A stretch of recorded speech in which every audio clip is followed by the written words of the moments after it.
So Brian, so first of all, your thoughts on the overall World Cup and the way Australia and India played in the finals. Well, I mean, obviously the World Cup was sort of dominated by India, and they're great playing. But when it comes to the knockout stages, everyone throws everything online, and the Australians, we know they're people they're always going to be fighting. And I think having a couple failures in the preliminary rounds sort of got them tougher, made them improve in certain areas that they need to. Whilst in the Indian team, they were so dominant that you expect there's going to be a bad game. You were hoping that it was in the preliminary rounds where they can fix that and come back stronger.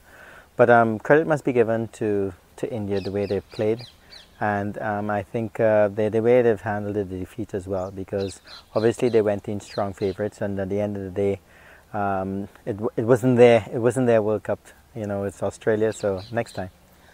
Talking about the T20 World Cup, it's going to be held in the West Indies and the US, being the host, and we saw West Indies not qualifying for the ODI World Cup this year. How big was it a setback for the West Indies cricket?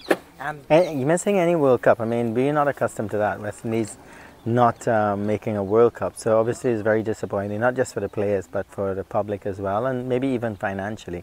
This World Cup now in 2024, it's in our hometown. Hopefully we could, justify being there by actually going on to win the World Cup. We didn't make the T20 World Cup. We did not make the 50 over World Cup, so it's a bit disappointing. So we've seen West Indies fading out in the cricket of lately, but the youngsters there are doing phenomenally well when it comes to athletics.